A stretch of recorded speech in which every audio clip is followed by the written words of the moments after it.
very eminent, a very renowned international speaker, Dr. Marcia Reynolds. She's a master certified coach and has provided coaching and training in almost more than 41 countries. She's recognized by global gurus as the #5 coach in the world. Dr. Marcia was the 5th global president of ICF and has recently inducted into ICF Circle of Distinction for her contributions to the global coaching community. Dr. Marcia is also on faculty for coaching schools in China, Russia, and Philippines. Besides all the great work that she has done, she has also authored books, which are Outsmart Your Brain, The Discomfort Zone, Wonder Woman. Excerpts of these books have appeared in business and psychological publications worldwide. This year, she launched her latest bestseller, which is Coach the Person, Not the Problem, a guide to using reflective inquiry. So friends, without spending much more time, here it is, a passionate coach and a very loving human being, Dr. Marcia, for us this evening on a very, very interesting topic. Before I hand over to Marcia, I would just like to make an announcement. Like all the webinars, this webinar is also entitled for CCUs. I will be posting the link in the chat box. Please copy the link and submit the form within 24 hours for claiming your CCUs. And we will be giving these compiled CCUs until 30th of November. Yeah, so with all this, over to you, Marcia, and with your permission, may I record the session? Yeah, you know, I hit record for you. Oh, okay. Yeah, all right. It's already happening there. Okay. My mother and me. Okay, well, thank you. And, you know, I'm so happy that we could do this at this time. I'm going to share my screen. And, you know, maybe it's good that they can only see us besides the slides. But please use the chat then if there's questions, you know, and we'll kind of monitor that and see if there's anything I can help you with. So I will keep a tab on the chat and the questions, so don't worry. That'd be great. Thank you. Okay, so I have been a part of the ICF for 26 years now, for a very long time. Yeah, and you know, help to bring the competencies out in the world and truly understood the essence. You know, what is it that we're trying to create with coaching? Now, I came from a learning and development background and worked in companies for 16 years and trying to change behavior. And I have many degrees all focused on what does it take to change people's minds. And so when I found coaching, it was the same time that we were learning how to scan the brain and understand what does it take? And I see coaching as a learning technology, because that's my background, that we learn, we rewire our brain with coaching, and that's what makes it so powerful. So I want to look at this time with you a little bit of what makes coaching so powerful, why we coach the person, not their problem, what drove me to write that book, in making a difference in people's lives, and I really think uplifting consciousness in the world. So I thank you for your interest in this work, because I do think we make a difference. So one of the things that I do realize is that you just can't tell people to change. You know, we love that to work, you know, no matter what age they are, that unless it's just confirming what they already know, that they're resistant, or they just don't remember, because you're dealing with their cognitive memory, which is short-term memory. And there's so much going on right now, both with things to do and emotions, that people get really stuck in their stories and they don't fully hear you, or they distort it, or they just don't remember. So just telling people what's good for them and what they should do is sort of a waste of breath. And even me sitting here telling you as a teacher that I'm hoping that I stir some emotion in you, because that's the only way that I can really get in and help you see something that's of value that you'll want to change. So that's what I'm going to look for at the end of this, is like, what is a value that you heard today that you're going to go do, because that's the most important piece. But understanding that reality is an illusion. What we think is true we usually don't have full evidence for it. We just fill in the blanks about the present, and more so even about the future. Wow, this is what's going to happen. And so we predict, what's going to happen without really knowing. One of the things going on right now with the pandemic is that we're finally embracing that we really don't know what's going to happen in the future, that we were just making it up before, but we believed it.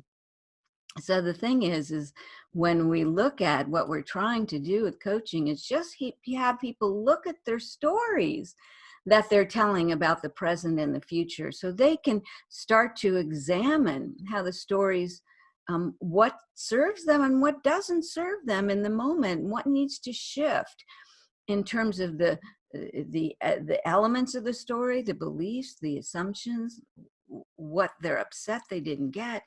When we start to help them examine the insides of their stories, then they change their mind. And that's what I'm going to share with you today.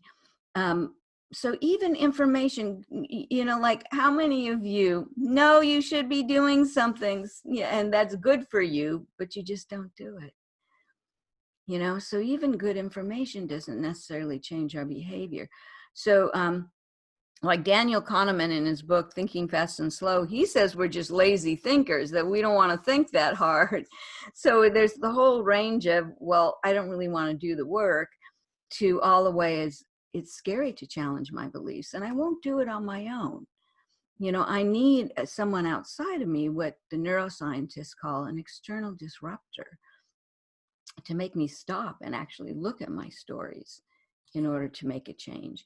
And the more emotions there are, the more we hang on to our stories and we believe them. And again, right now, there's this whole range of emotions people are feeling, from grief to anger, to fear. And the more emotions we have, the more we make things up. And we help people then to understand, what are they making up from what is it that they have evidence for. So the big thing that gets in the way is this thing called psychological stress. So yes, we're stressed about the world outside of us, but we're also stressed in our own brain. And there's one of the world-renowned researchers on stress is a guy named Robert Sapolsky out of Stanford. Look up his videos. He's very entertaining. But he said the two greatest triggers of psychological stress are the sense that I have no control in the moment, and the future is so uncertain. Well, both of these are like off the charts right now.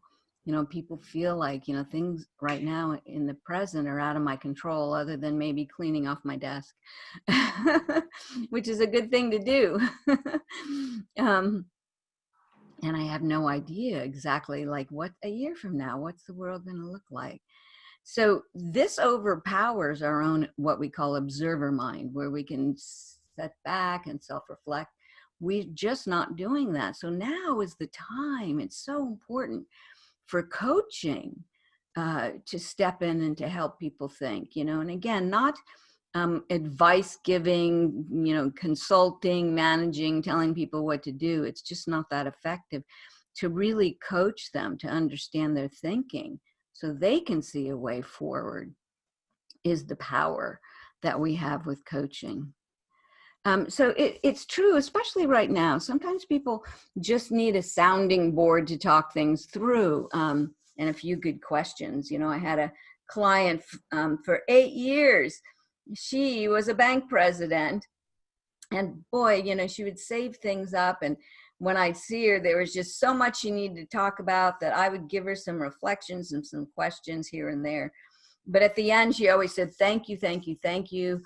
This is so important to my bottom line that I have this space to be with you and talk about these things. Well, the key word here was she. She was a bank president. And there's not a lot of bank presidents that are women here, especially in the state that I live in. And she needed a safe space. So one of the first things we do is we create a safe space for people. So even if you're thinking, yeah, but I'm not really great at coaching skills, it doesn't matter. Just go out and create a safe space so people can talk. Start there. And then I'm going to give you just some simple tools of reflection that will help them to think, that are simple but powerful. But especially this is useful when they're stuck and they're thinking they can't get out of their stories. You know, the other day I had this woman come to a call. We were doing a demonstration, and she was just, so all over the place and had so much emotion. And it's like, well, I need to find a new job, but I keep going back to my boss and how he treated me in the last job, and you know how he didn't acknowledge the work I was doing. He was just so mean, and I don't know, maybe it's my fault, maybe there's mistakes I need to make, and and she was going round and round, and I finally said, can I interrupt you? I said, I just want to get clear on what we're working on here. So what I hear is you've got a lot of stuff in the past that's fogging your view going forward, but you want to create a new future. So of those two things, which would you like to work on today? Releasing the past and clearing your space, or creating what your new job will look like? And she was like, oh, wow. That I drilled down to what I heard that she was dealing with was so important for her in starting to look at what she really wanted to help her move forward. And this is called a transformational process. It's internal to the client, to their thinking, that we're working on their thinking. We're not doing problem solving, like, so what's going on? Who did what? How long has this been going on? What have you tried? What have you thought of? That's external. And sometimes that's what people need. So I'm not saying it's bad, but I'm saying if the person is stuck in their thinking, then you need to help them break the frames to see beyond where they're stuck before they can even really do solid problem solving. So we start with what's called an internal transformational perspective. And the place we come from with coaching, and one of the things I'm most proud of is way back in the early days of the International Coach Federation, when we defined coaching and what makes it different, was that we said it's a thinking partner, it's a partnership. I believe in you. I believe that you're smart, you're resourceful, you're just stuck. You're just stuck, and I'm going to help you get unstuck in your thinking. And that's the key element. I'm not smarter than you. I don't know the right answer. I'm not the expert. I'm not going to heal you. I'm not going to fix you. I'm going to help you, smart person, think through this for yourselves. Now, I know of being, many degrees and years of experience of being a trainer, that when people learn on their own how to solve their problems, that is far more impactful, that they truly will commit to taking a new action. And that's our big thing. How can I get them to commit to change? And this is the way we do it. So it's the most powerful learning technology that we have today. So one of the things when I started to write Coach the Person, Not the Problem, I was looking at, I'd been using this term reflective inquiry for years. Not all coaching schools and coaches use that term. I'm like, where did it come from that I've been using it? So I went back, and my doctorate's in psychology. I went into my research, couldn't find it there. But I had a master's degree 30 years ago, over 30, in learning theory and educational psychology. And I went back into my work, and I found who coined the term. And it was John Dewey, who was an educational reformer and wrote a book in 1910 called How We Think. And when I started reading it, just in the first chapter, in the intro, I'm like, oh, he defined coaching. And he was just trying to get teachers to use reflection, to just share what they hear and then be curious about it to get students at all ages to think more broadly for themselves. Because he said when we expand their minds, we truly help them grow. And so that's what we're doing. We're helping people to climb a tree in their brain so they can look down on their stories objectively and not, be run by their stories, but to evaluate their stories. And then they can start to see the gaps in their logic, the beliefs that are old and don't serve them anymore, the assumptions about the future that they're just making up out of fear. Once they start to see that on their own, it's almost immediate that they know, oh, look what I'm doing to myself. And they know what it is they need to do. We don't have to tell them. This is so powerful in helping people to learn and to grow. So what I call breakthrough coaching, and I'm working right now on this intense 6-month program for WVEX on breakthrough coaching. But I want people to know this isn't like breakthrough, I have to create a breakthrough. What we're doing is breaking the frame of their story. It's breaking so they can see through it. So there's a crack in the story because they now realize that the logic, it doesn't make sense. Dewey had this term, inherited belief and an invented future. So we inherit beliefs and we hold on to them, whether it's from something we learned or something someone told us, and we don't examine our beliefs. And then we invent our future. And so once we start to realize that, and there's a crack in our story, the light then can shine through and we can see another possibility. Our perspective shifts. And that's what a breakthrough is. So that's what we're aiming for, to break through the stories. So I'm going to share with you just a few skills, practices that you can use. You can start today to use. And I know a lot of advanced coaches even say, oh, thank you for reminding me. So whether this is new for you or it's just a reminder of how powerful this is, I want you to hear it. But one of the things I want to start with is I want you to hear this. Coaching is not a questioning technique. It's not about just asking questions. We forget how important reflection is. And just saying, so I hear you're saying this, or what you heard me say with my client. So let me get it straight. You've got all this stuff you're still holding on to from the past that's really stopping you, paralyzing you from moving forward, but you do want to create what your new job would look like. Which one do you want to work on? I reflected first what I heard. I summarized it, which was so powerful for her to hear it before she could make the choice. Reflection. And at some point, she kept going back to her boss. And I said, I could see how hurtful it was that he didn't see you, that he didn't see the hard work you put into this and the passion you have, that it hurts your soul. I can feel that. So bottom line, do we need to clear that space, or are you ready to move on? And she told me afterwards, just that noticing and recognizing and confirming the pain she was feeling for not being seen, for being invisible, was all she needed to hear to help her be able to release it and move on. She said to me, I feel so free now. It was the reflection of the emotion that made the difference. So I want you to hear this. This is really important. This is how we coach the person to see beyond their stories. And that's what I've been talking to you about, that we are their thinking partner.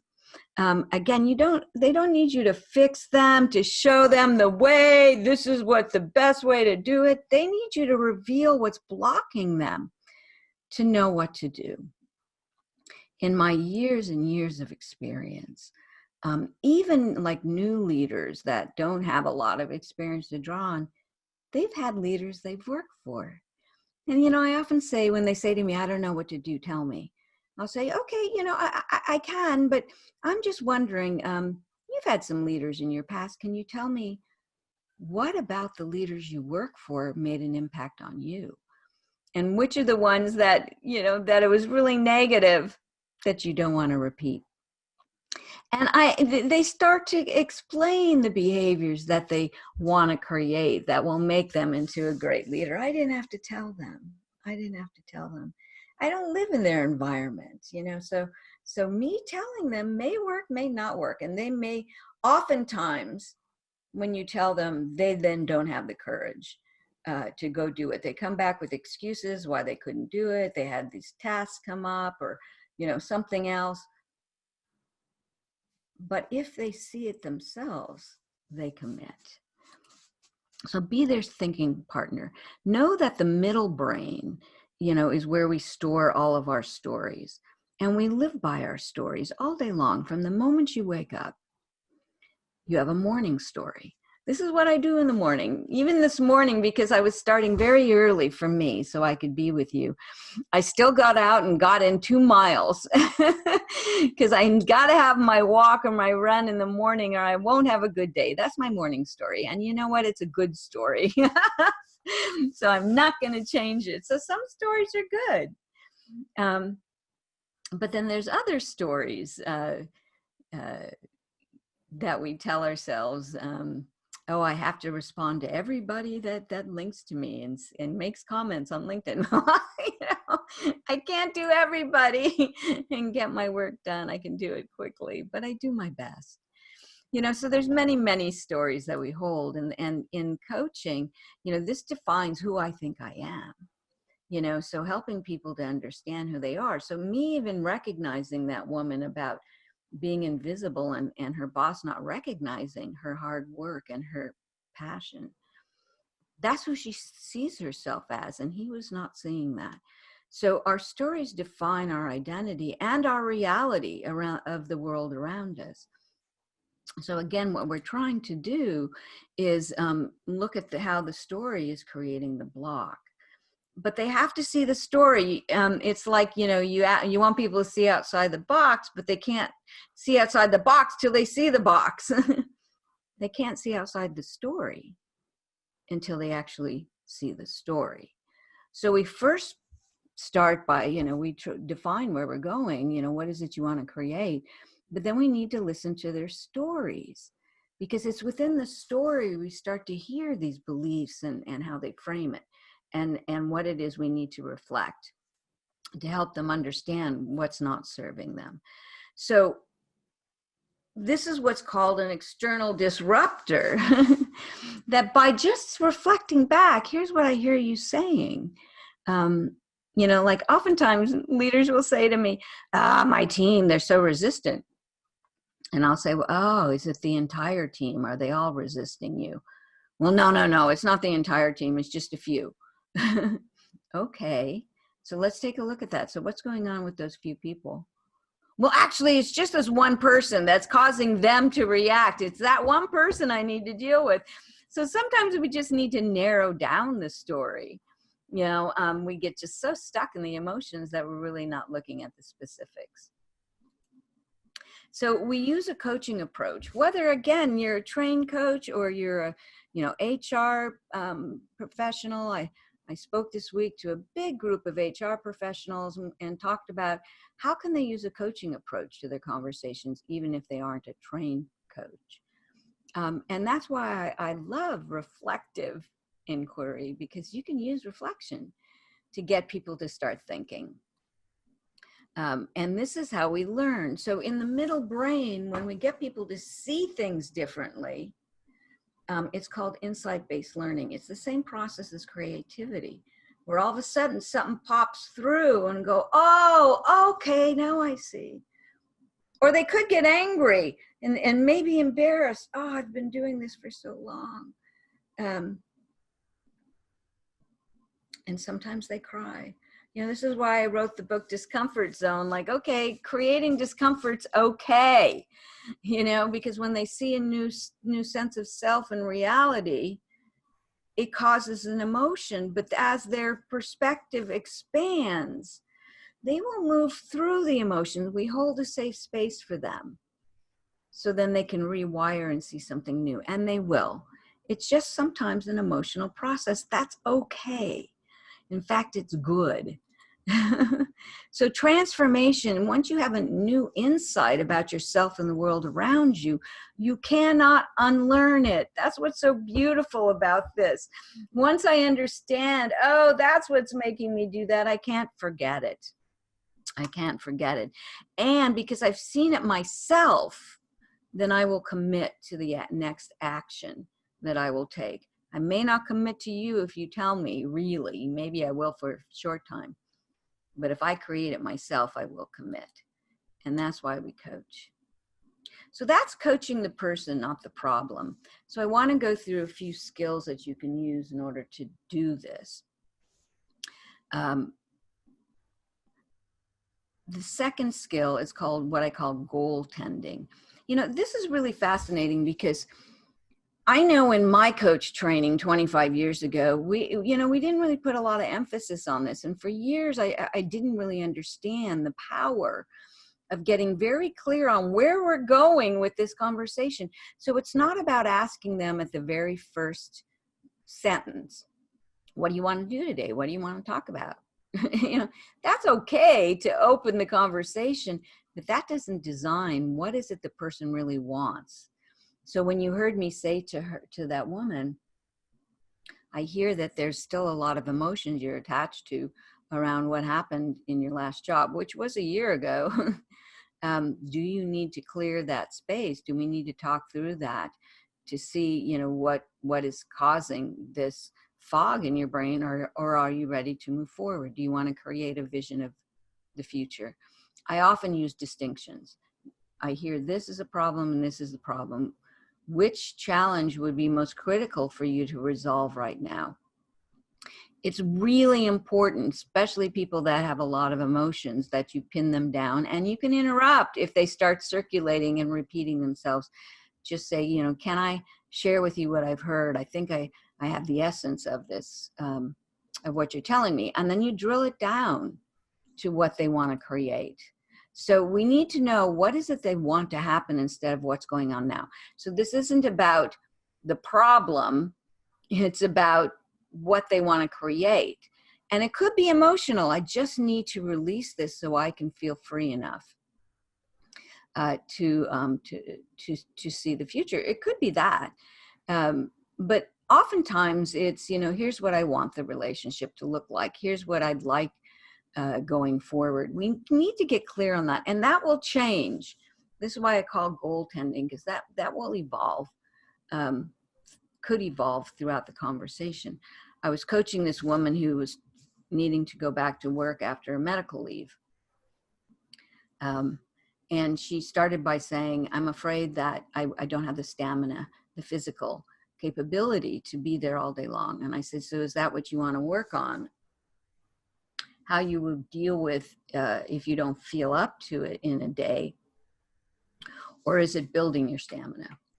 And she said, I probably, when I start to feel tired, how I can manage my day. Okay, we started there.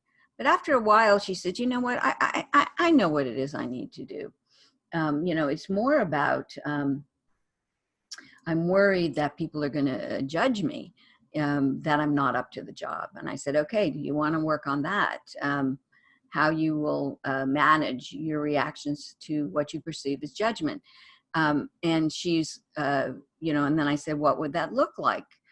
And she started to create that. And then she said, well, I don't even know. I probably haven't got there. And she says, you know what? I'm just creating all this stuff in my head. I have this swirl of worries. And I said, okay, do you want to work on that? On how to be able to clear your mind before you walk into the workplace? And she says, yes, I need to do that. And so we were able to look at what does it look like to walk into the workplace with confidence. So we needed to know, and it evolved during the session. So you always have to flip it. What is it you want to create that you don't have now? What is it you want to happen? Why is this important to you? What's getting in the way? this is, you can do, again, start to do no matter where you are on your coaching journey. But to remember, where are we going with this conversation? What is it you really want to create instead of what you have? And if you have a really high energy person that's all over the place, it's okay to interrupt and say, you know, I just want to make sure I know where we're going with this. Can I share with you what I've heard so far? Okay, otherwise you're going to end up chasing your clients all over the place and you're not going to get anything done and it won't feel good at the end. Or the person might say, thank you, this was great to talk about it, but they haven't really changed anything. So what you've been hearing me use are skills in active replay. And this is what I focus on in the book. There's a lot of skills that you can use where you play back what you hear, what you see in their emotions. You know, if they hesitate, just to say, you know, I see that you're pausing and you're looking away and it feels like you're either not sure of what's going on or it's difficult to look at. What is that?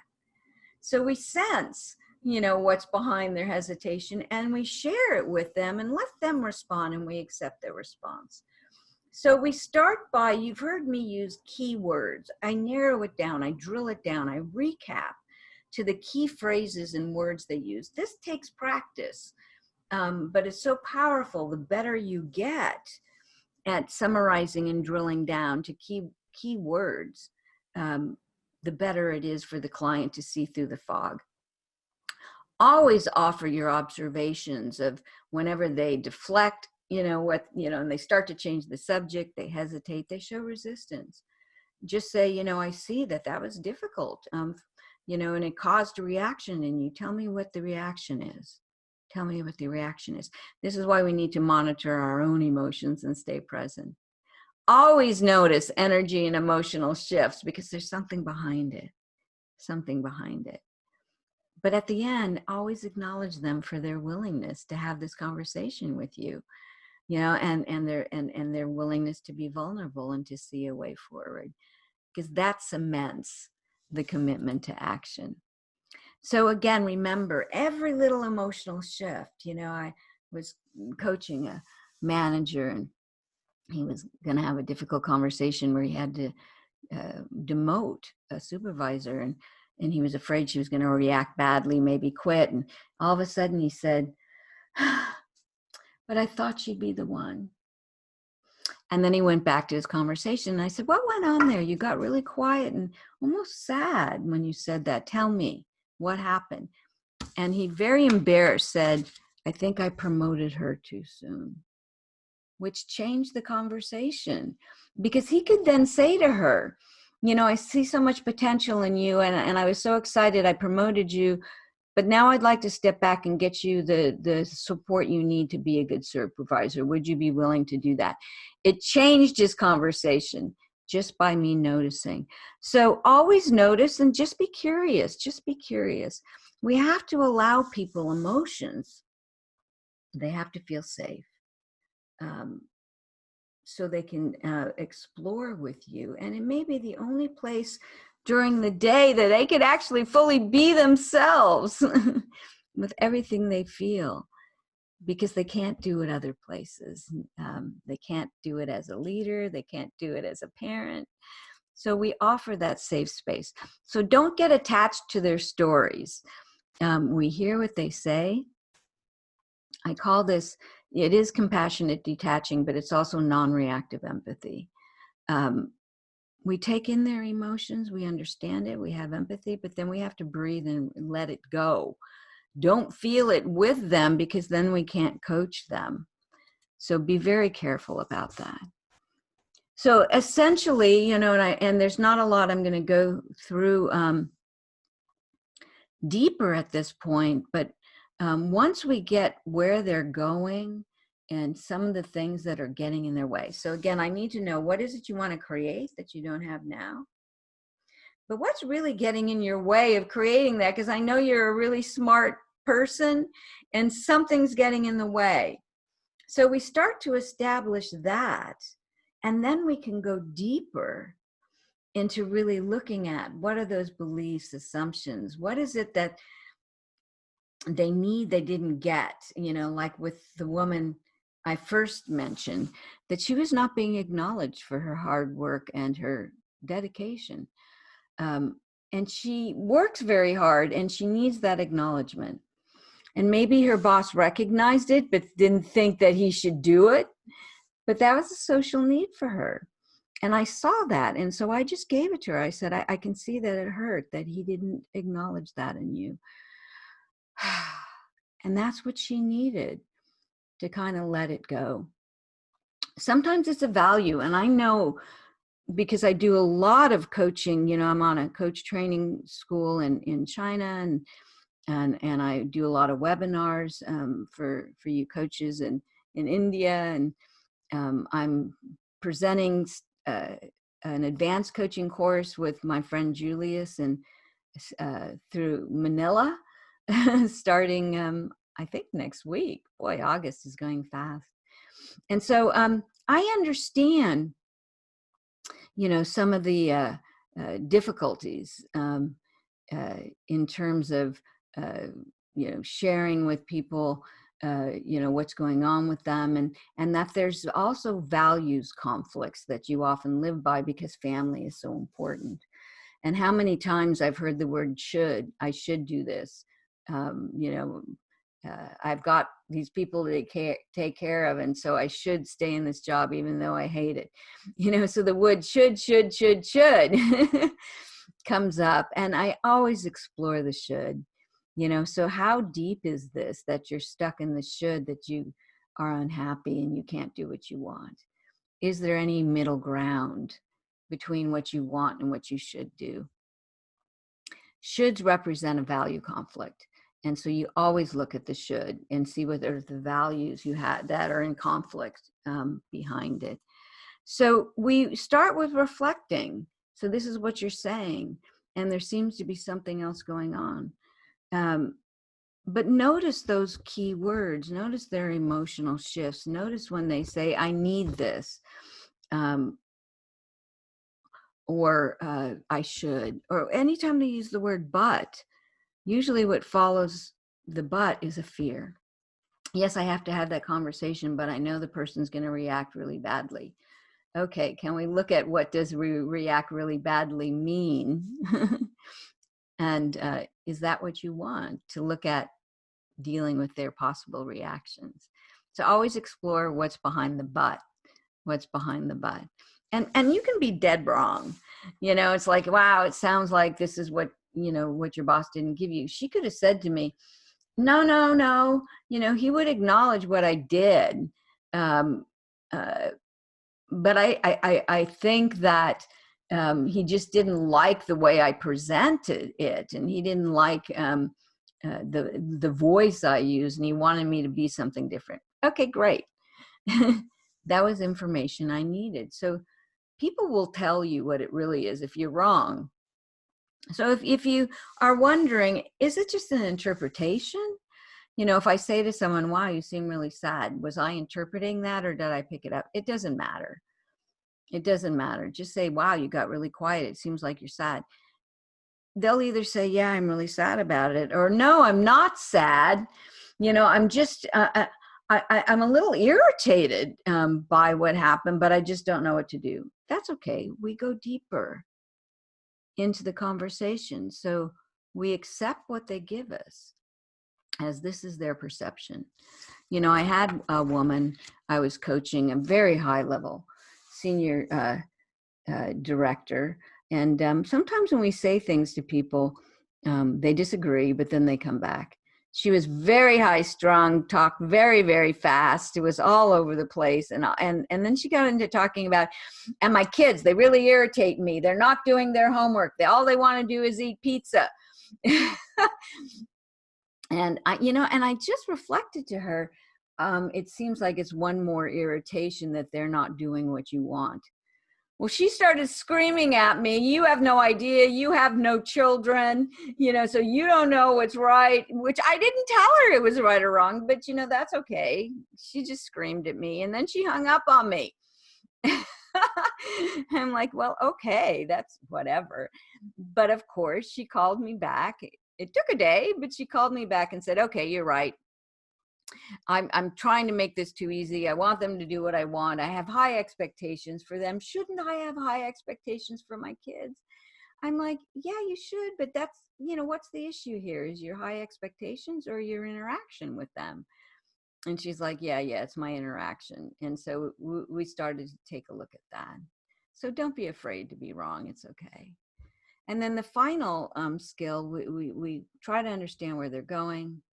We look at what's getting in their way. We help them to understand the beliefs, the needs that are holding these things, this story in place. And once they start to see new possibilities for themselves, we need to nail it down. So I call this the bookends of coaching. Where are we going and what are you going to do? It's very structural. And I've seen so many coaches, they get a breakthrough, an insight, and the person says, oh, I know what it is I need to do. And they're like, oh, great. So are we good? And then they end the coaching without a commitment.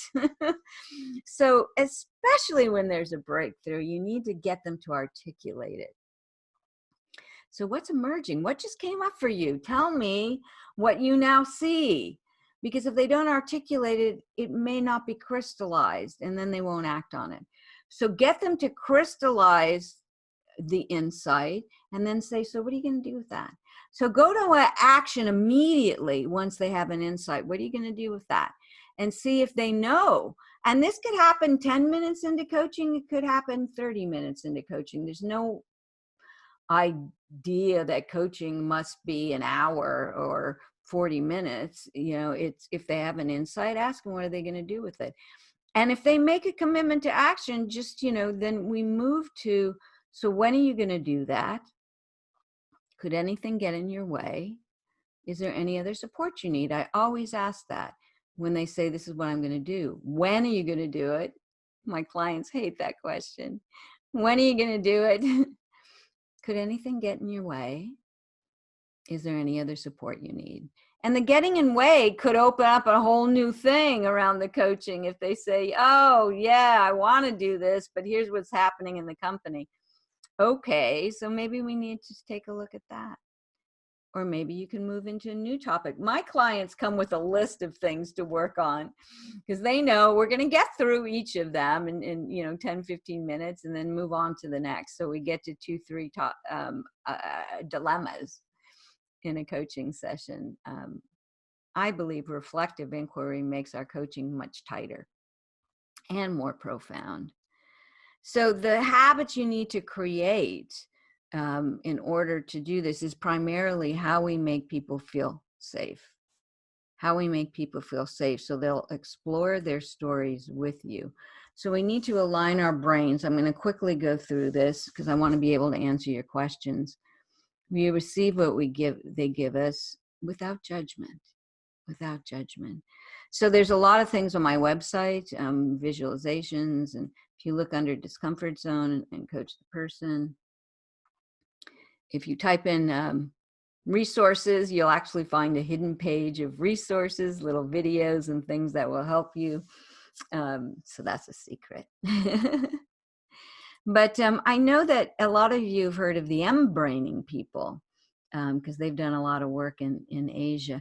But I started researching about aligning the nervous system and then discovered a woman called, whose name is Sherry Gellar, Gellar in Toronto, who's been researching therapeutic presence and the power when we open our gut with courage, when we open our heart with care, and then we open our brain with curiosity.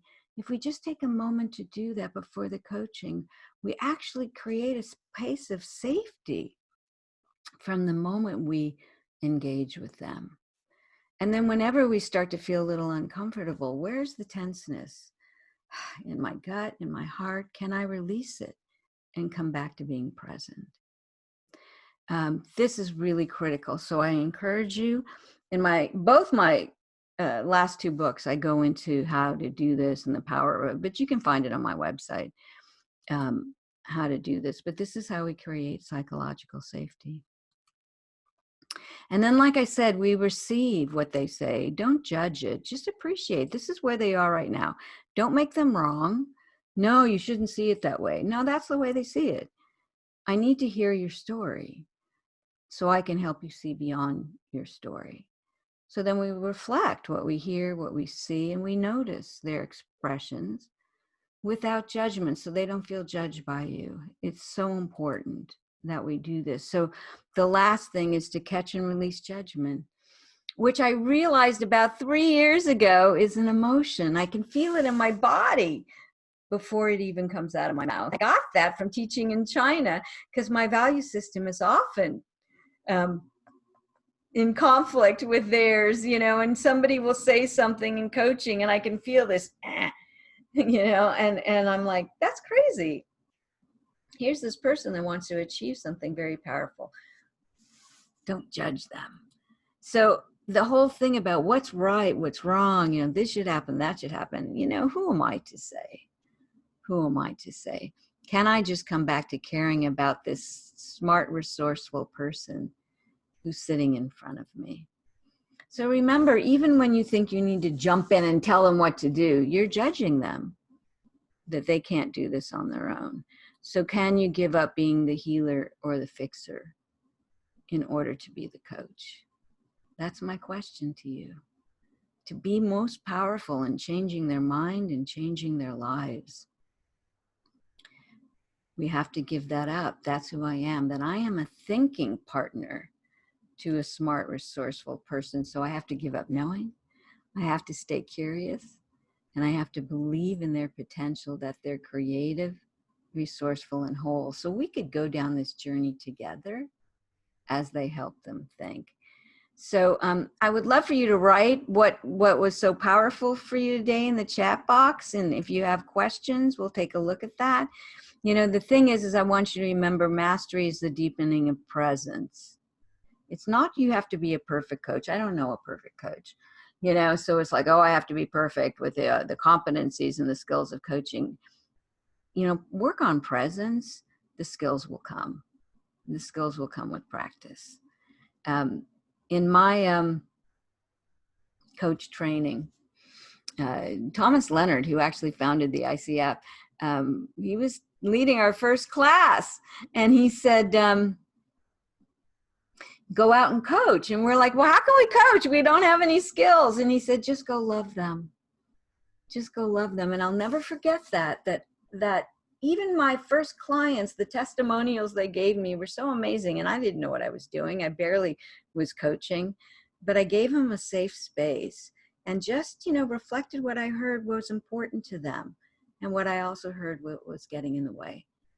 That was it. And I then got better at how to do that. So I get better every year in this practice. So if you go on YouTube, you'll see I've got some coaching demonstrations. I'll be posting more throughout the year. But I'm working on this big program, WBEC, so a lot of the resources are going there. But you can find some on my website and on YouTube.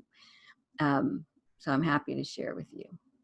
So, okay. So with that, I'd love to hear, if you have some questions. So Marcia, thank you so much. It was so profound, simple, and very, very core to the core. Awesome and amazing session today. And that's what I can see in the chat box as well. People are really Tracy. by the presentation. Yeah. Deepening presence. Yeah. Yeah. There are a couple of questions in the Q&A tab. Okay. You can see that. Yeah. Yeah, I was looking at the chat. It's in the Q&A tab. Do you want me to read that out for you? Yeah. Yeah, just ask me the question and I'll see. Yeah. If I have So an answer. it's by Anil. How does the client get to question if his story is good or bad? How do they know if the story is good or bad? Well, you know what?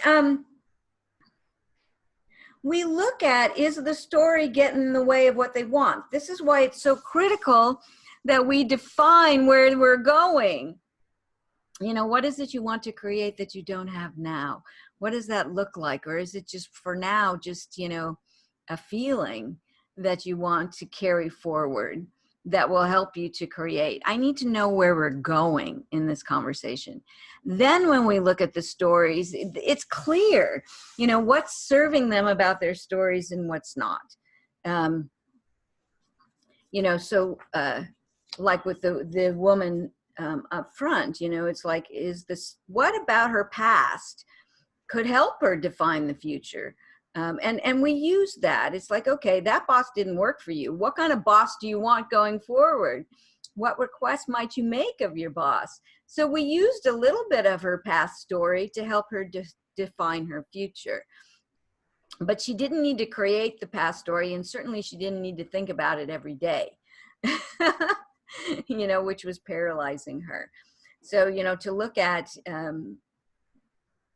the swirling in her head, how is that getting in your way of designing your future, was an important question too.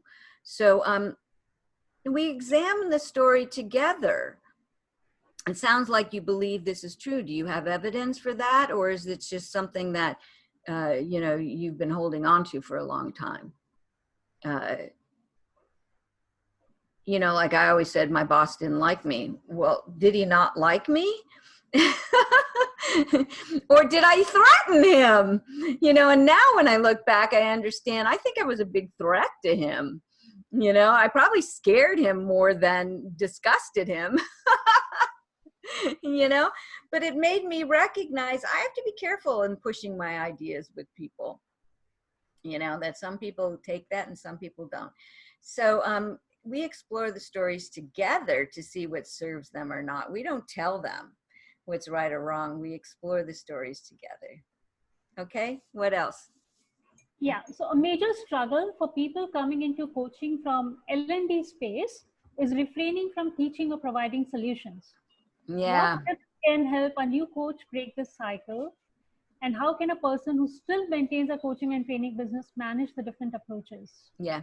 Okay, so remember, that's what I did. For 16 years, I was a trainer and ran training departments for global companies, okay? I still do a lot of training and telling people what to do. And so making the shift from which hat am I wearing? Training hat, coaching hat. Not easy. You know, I love when I started coaching, so much of it was by the phone because they couldn't see me go, because I so wanted to tell them what to do. So please don't be hard on yourself. It's a difficult shift, but in recognizing the power of, you know, I was always wondering, they said they loved my classes. They gave me great evaluations, but then they didn't change their behavior. What is it I want to create? I want to create the behavioral change. So I need to keep committing to the coaching process because it's more powerful than the training process. So training just inspires people to try, but then you coach them as they go out and try, you know, so what's getting in your way of your continuing practice? What happened that you were surprised about? So we explore with coaching. So you can combine training and coaching. You train them a little up front and then coach them afterwards. And sometimes when I coach leaders, I'll coach first. And then if they need some resources, I'll offer it at the end. Okay, so it's not that I totally give that up and all my expertise, but I don't have it get in the way of my coaching. So no, it's hard. Keep remembering who you are and what you want to achieve as an end result, and that it's more powerful to coach than to tell. And with practice, you'll get there. You'll shift your own brain. So give yourself a break in doing that. And I still will get off a call and go, bad coach, you jumped in and shouldn't have done that. So it still happens. Yeah. True. Thank you so much. Any insights to share in using these techniques in a leadership team coaching session? You know, I'm not an expert in team coaching, but I think it's the same thing. The times I've been brought in to help, it's usually when there's problems. And we still need to define what is it you're wanting to create instead of what you have. Let's not get stuck in the story about what's going on with the world and the company and all of that stuff. From this point going forward, what is it that we want to create together? So get very clear on that. And then with the team, what's getting in the way? What do you see that's getting in the way of you creating what you want? And then just listen to their beliefs and, where they're like colluding on, yeah, this is terrible that this is going on, and and what their communal fear is, and bring it forward. How much of what you're afraid of will happen do you know will happen? And how much of that are you just making up? And if it's true, what are you going to do with it? If you're being sold, which I was with a company, we were sold twice in 2 years. We know we're being sold again. It may be an awful outcome, which it was. How can you prepare for that? What is it you want to do with that? So, yeah. So you use the same techniques, desired outcome and reflection. Notice when they're stuck in their emotions and just share it and see if you can help them move forward. That's what I do. I know there's whole team processes that you can learn. I work with a company here in the States who teaches an online course called Team Advantage. That's an amazing team coaching program. So I encourage you, I can send you a link for that. But again, I usually do one-on-one coaching and mentoring. I work with a lot of coaches. So thank you for that. Uh-huh. There are a lot of questions, Marcia, a lot of questions. Yeah, one more good question, because then I need to go. Okay. All right, so I'll take up this one. What are some reflective practices that coaches can do to keep our coaching sharp and effective? Example, recording the coaching sessions, reviewing the transcript to reflect on what could be improved.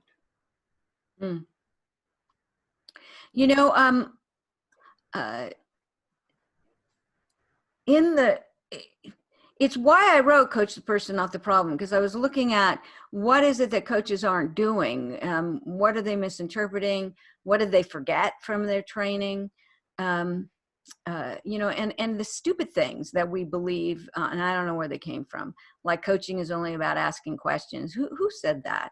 And all these books about here's the 5 questions you should ask. It's like, then you're remembering questions and you're not being present with your client.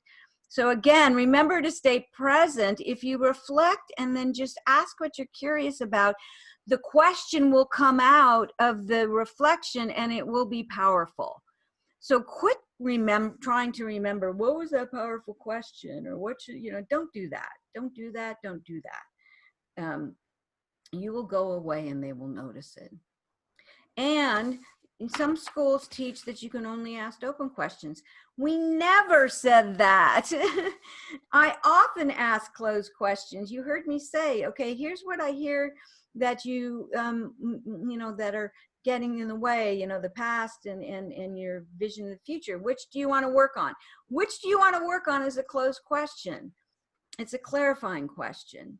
Or it seems to me that you keep going back to what happened in the past. Are you really ready to move on? Close question. But I need to get bottom line. Are you ready to move on? I need to hear that. I need to clarify and get commitment. And then I open it up and ask a lot of open questions. And again, don't be afraid of their emotions. And it's not too challenging. I often hear that too. Isn't it a challenge to say, whoa, you got really upset with that? No, it's helpful. It's helpful.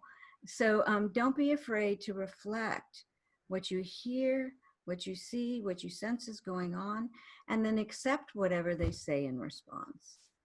Okay? Helpful? Yeah. Okay, great. Thank you so much, Marcia. And I know there are a lot of questions, so you can write it to me and I will flash it off to Marcia and get back to you on the other questions. Okay, and I'm just going to say that I'm not going to spend a lot of time answering the questions. Go look at my stuff, because I just can't, because I'm developing this program and I'm just swamped. I'm just swamped. So. All right. And I have put in the link to the CCU earning in the chat box. Kindly copy paste the link. I'll post it once again and submit the form within 24 hours. Some people are asking, is this recording going to be available? Yes, it is going to be available on Coach to Transformation's YouTube channel. So kindly go, and it will take another week time for us to upload it there. And do have a look at that. That recording will be available on the channel. So thank you so much, Marcia, for your time and a very, very insightful session. Thank you very much. Have a great evening, and thank you everybody else for joining in. Yeah. Have a great Good time. luck. Thanks. Thank you. Bye. Bye-bye.